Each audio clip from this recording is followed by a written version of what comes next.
हा मिन्थिगोन केस होथावथाव ना होथावा ना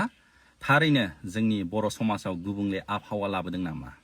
जोंनि बर' हारिखौ मुलुगनाङैनो लाजि फोनांदों नामा नोंथांमोन गोबांथार आदैमोनहा बेफोरबायदिनो उन्दै उन्दै गथ'फोरखौ लानानै पिकनिक जानो थाङो जौ लोंनो लानानै थाङो बिदिनो आइफन बायनानै होयो हो मल बेरायनो लाङो सिटिफ्राव बेरायनो लाङो बिदिनो मानि लब देखायनानै लांनानै माने गाज्रि खामानि मावो लोगोफोर गिबियावनो नोंथांमोनखौ आंनि PB Bodo CREATION चेनेलाव गासिखौबो बरायनाय जाबाय लोगोफोर आं दायो मोसौ दोस्लायनो फैदोंमोन आरोना बेनिखायनो आं सानखाबाय जे भिडिअखौ बेयावनो बानायलांखासै होननानै थ' लोगोफोर नोंथांमोना थाम्बनेल आरो टाइटेलाव नायनानै मिथिखाबाय जानांगौ आं मानि सायाव भिडिअ लानानै फैदों प्रेक्टिकेल आयदानि पक्स' रेप मुंनि मिउजिक भिडिअनि सायाव गोबां कन्ट्रभार्सि सोलिगासिनो आरोना दा बेनि सायाव डक्टर आलफ्रेड आदा बिथाङा गावनि चेनेलाव मोनसे भिडिअ क्लियारिफिकेसन भिडिअ आपल'ड होदों आरोना दा बेनि सायाव मा बुंदों डक्टर आलफ्रेड आदाया बेखौ नोंथांमोना खोनासंलांदो आसा खालामो नोंथांमोना भिडिअखौ जोबजासिम नायलांगोन आरो गावनि गोसोनि साननायखौ कमेन्टआव फोरमायहरगोन होनना खुलुमबाय आथिखालाव प्रेक्टिकेल बसुमतारीनि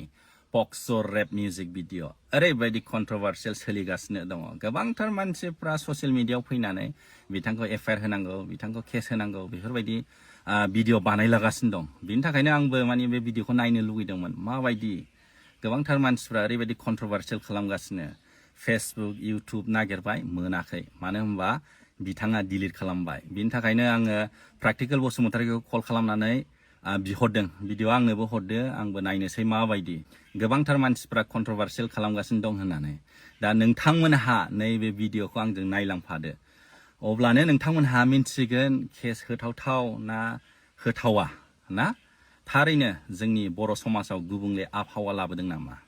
जोंनि बर' हारिखौ मुलुगनाङैनो लाजि फोनांदों नामा नोंथांमोनहा नायलांबानो जाबाय दा नोंथांमोनहा नैबे मिउजिक भिडिअआव खोनानो मोनदों पक्स' रेप पक्स'नि फुल फर्मानो जाहैबाय prevention of children from sexual offence जुदि 18 इयार्सनि गाहायनि गथ'फोरजों नोंथांमोनहा मलेस्टेसन खालामो एबा सेक्सुएल खालामोबा बेखौ पक्स' रेपनि आन्दाराव केस होनाय जायो दा बेखौनो नैबे मिउजिक भिडिअनि गेजेरजों बिथाङा फोरमायनाय जादों आरो वार्निं होदों मानो होनबा बेफोरबायदि जाथाया जोंनि बे BTC ओनसोलाव जाबोगासिनो दङ आरो जोङो नुनोबो मोनगासिनो दं गोबांथार आदैमोनहा बेफोरबायदिनो उन्दै उन्दै गथ'फोरखौ लानानै पिकनिक जानो थाङो जौ लोंनो लानानै थाङो बिदिनो आइफन बायनानै होयो हो मल बेरायनो लाङो सिटिफ्राव बेरायनो लाङो बिदिनो मानि लब देखायनानै लांनानै माने गाज्रि खामानि मावो दा बेखौनो फोरमायदों आरो बेफोरबायदि दाखालाम उन्दै बैसोनि गथ'फोरजों नङाबा पक्स' रेप केस होजागोनबो आरो माखासे भिडिअखौ नायबावदिनि आरो हिन्जावजों गेलेयोबा हिन्जावजों बरबाद जागोन दा बे भिडिअआव बिथाङा फोरमायबावदों जोंनि बे आथिखालाव सोलिबाय थानाय ना जाबाय थानाय नोंथांमोनहा गोबाङानो मिन्थिखागौ जानो हागौ ना सोरबा बेफोरबायदिनो माने 40 लाख गाहाम होनांबाय सोरबा जेलबो जानांबाय जेल जानांनानै समाजाव ओरैबायदि बदनाम जाबाय आरो सोरबाथ' हा हु फाननानै दासिमबो केस गेलेनांगासिनो दं बिनि थाखायनो बिथाङा साबधान जानो थिनदों आदैमोन आदामोन नोंथांमोनहा हिन्जावजों दा गेले आरो उन्दै बैसोनि गथ'फोरजोंथ' दा गेलेखाथार नङाबा पक्स' रेप केस होजागोन दा बेखौसो फोरमायदों बिथाङा जोंनो गियान होदों पक्स' रेपनि सोमोन्दै गोबांथार मानसिफ्रा पक्स' रेपआ मा बेखौनो मिन्थिबावामोनदां दा नैबे बिथांनि बे मिउजिक भिडिअनि गेजेरजों आरो कन्ट्रभार्सियेल जानानै गोबांथार मानसिफ्रा मिन्थिबावबाय पक्स'आ मा पक्स' रेपआ मा पक्स'नि फुल फर्मानो जाहैबाय prevention of children from sexual offence बियो माने बिराद गिदिर क्राइम आरो बिनि पानिशमेन्टआ देरसिन आरो बयनिफ्रायबो देरसिन जुदि पक्स' रेप केस जायोबाथ' मिनिमाम 10 बोसोर जेलाव थानांखागोन आरो ओमफ्राय मेक्सिमामाथ' टिल लाइफ टाइम इमप्रिजनमेन्ट ना फुरा थैजासिम जेलावबो थानांगोन दा बिथाङा बेखौसो फोरमायदों नैबे भिडिअनि गेजेरजों नोंथांमोनहा साबधान जा नोंथांमोनहा जुदि उन्दै उन्दै बैसोनि गथ'फोरजों गेलेयोबा बरबाद जागोन हो जेल जानांगोन हो थाखा हरनांगोन गदायबो लानांगोन सोरबा सोरबाथ' गदायबो लानांबाय हिन्जावफोरजों गेलेनानै बियो माने जेनेरेलावबो बुंदों आरो जायखिजाया हिन्जावफोरजोंनो गेलेनो नाङा नङाबा गदायबो लानांगोन थाखाबो हरनांगोन जेल जानांगोन आरो समाजाव ओरैबायदि बदनाम जागोन बेफोरबायदिखौसो नैबे मिउजिक भिडिअनि गेजेरजों बिथाङा फोरमायदों नोंथांमोनहा नुबाय आरो बुजिबाय जानो हागौ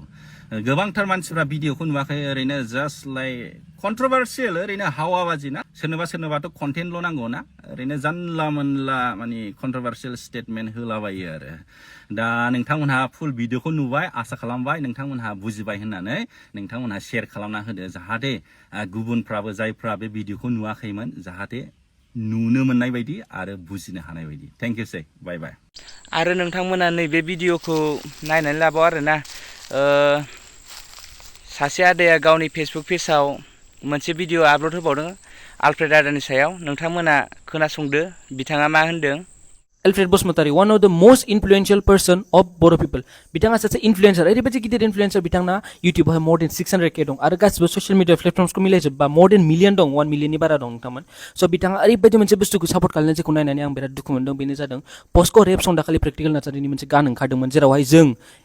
जों बर' इनसाइड टीम जों आदा निशानमोन वान बड'लेण्ड टीमनिफ्राय बिसोर बुंदोंमोन एबा बेखौ हेंथा होनानै दा बे सङा टेक डाउन खालामजाबाय नाथाय बिथाङा मा खालामदों बिथाङा बेखौहायनो गावनि ससियेल बेनिफिटनि थाखाय मा खालामदों दा बेखौ बुरखांफिननानै प्रेक्टिकेलावहाय गान बिहरनानैहाय बेखौ गाव रिभिउ खालामना मा होनदों बेखौहाय मोनसे व्हाइट दालाय नोंथांमोन ब्लेक मानिखौहाय व्हाइट मानि खालामा बेफोरबायदिनो मोनसे व्हाइट थिं बेखौ खालामनो नागिरदों बेयो नाजादों जे बेवहाय दाग नांनाय दं बेखौ बियो सुस्रांनो नागिरदों ओमफ्राय दा मानसिफोरनि कमेन्टखौ नायनांगौ बे कमेन्ट सेक्सनाव हगारफिनदो रिआपलड खालामफिनदो बे सङा गाज्रि नङा ससाइटिनि थाखाय जाय बेखौ गाज्रि सानो बेसे गाज्रि होनना बुंदों आरोना स' नोंथांमोन ससाइटिनि थाखाय मोनसे मोजां बुस्थु साननाया जों गाज्रि सानदों आरो नामा नोंथांमोन नोंसोरनो मोनसे खोथा बुं दा बिथांखौ आं मोनसेल' खोथा बुंनो सानदों कि बिथाङा बेफोरबायदि मोनसे ओरैबायदि बुस्थु जे पस्क' रेप जे माने अलरेडि रेप नोंथांमोन रेपआ बे बुस्थुखौ वर्डखौ बुंजाथावा दा आमेरिका बायदि बुस्थुआवहाय बेबायदि रेपखौहाय नानै अपेनलि बुंनो हाया बेवहाय नोङो @ बिदिसो होदेरो नङाबा ओरै स्टार मार्कसो होयो दा बेखौनो अपेनलि जोंनि जायगायाव मा खालामदों मा होनोमोनलाय मोनसे गान बानायदों बर' मिउजिक भिडिअ होनानैसोबाव अब्ला नोंथांमोन साननानै माबायदि मेन्टेलिटि केरि खालामदों बेबो गथ'फोरनि सायावबावसो दा बिथाङानोथ' सासे बिफा जाबावगोन ना बावैसोनो हाबा जाखांबाय दा नोंथाङा मारै बेफोरबायदि मानसिखौ सापर्ट खालामनो हाखो नोंथाङा जुदि ससियेल मिडियाआवहाय एसे पाब्लिसिटि नांगौमोनबा मोजां कन्टेन्ट बानाय नोंथाङा अलरेडि 600K फलोवार्स दंखायो साबसक्राइबार्स दंखायो इउटिउबावहाय एबा आलदा ससियेल मिडियाआवहाय बिराद फलोवार्स दंखायो नोंथाङा मानो बे ना नोंथांनि सासे लोगो जायो प्रेक्टिकेल बसुमतारी आं बेखौ कुइसन खालामनो सानो जे नोंथाङा बिदि पार्सनेल लाइक बेखौहाय मोनसे डिफेन्ड खालामदों जों दाखालिसो बेखौहाय बेनि मिउजिक भिडिअखौ दानहोबाय दा नोंथाङा बेनिफ्राय जर सुनानै बे मिउजिक भिडिअखौनो हगारफिनजोब्बाय अब्ला जोंनि दानहोनायनि माबाया मा जाखो दानहोनायनि जे जोङो मोजां माबा खालामदोंमोन मोजां मोनसे खामानि मावदोंमोन आदा निशानमोनजों जोंजोंहाय अब्ला मा लाब जाखो दा दानहोनानै नोंथाङा बे समखौनो हगारफिनजोब्बायबा अब्ला बे दाननो नाङामोन ना फार्स्ट प्लेसावहाय स' प्लिज नोंथ' सासे इनफ्लुएन्सार नोंथाङाथ' मरेल साइन्स थाथारनांगौ नोंथाङा सासे डन बस्क' पास आउट स्टुडेन्ट इथिकेल नलेजआ अलरेडि नोंनावहाय थाखानांगौ बेफोरबायदि बुस्थुखौ जों लाफिननो नाङामोन केरि अन खालामनो नाङामोन जों बुस्थुखौहाय अलरेडि बुस्थुआ दाखालि जोबनानै थांबाय दा बेखौहाय माहाय लांदों मानसिफ्रा अबेबा एखमबा पलिटिकेल गेनाव लांदों एखमबा माबा माबि पार्सनेल टारगेट खालामनायाव लांदों आरे जों रावखौ पार्सनेलि टारगेटबो खालामाखैमोन पलिटिकेल गेनबो खालामाखैमोन जोंनोमोन फार्स्ट टाइम भिडिअ बानायनाया जोंनि बानायनायनि मेन इन्टेन्सना बेनोमोन जि गथ' उन्दैसाफोर जा मा जागासिनो दं क'क्राझार एबा बड'लेण्डआवहाय एबा जायखि जायगायावनो जाथों बेफोरनि थाखाय मोनसे स्पेशल एक बानायनायखौहाय मा जक बायदि लानानै मोनसे बानायनांगौ आरो प्रेक्टिकेलनि बे समावहाय एक्सप्रेसनफोरखौ नुदोंमोन नोंथांमोन सालाय दिहुननाय एबा आखाइजों ओरै मोनसे माबा सिम्बलाइजेसन खालामनाय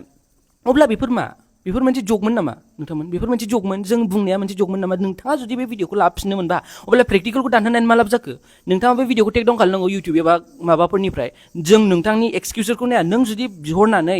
बिहरनानै नोङो बे बुस्थुखौ नायनो गोसो दंमोनबा बे बुस्थुखौ रिभिउ खालामगौमोन नों होनगौमोन आं नायखांबाय भिडिअखौ आं मोजां मोनदों आं बेखायनो डिफेन्ड खालामनो बिदिनो नों भिडिअखौनो देखायजोब्बायसो अब्ला मा जाखो मा पइन्ट दंमोन जोंहा बे भिडिअखौ टेक डाउन खालामहोनायनि भिडिअआ अब्ला आदा निशाना बेखौ FIR होगोन मा होगोन होननानै जे टेक डाउन खालामहोबाय अब्ला बिनि खोथाफोरनि भेलुआव फै थांखो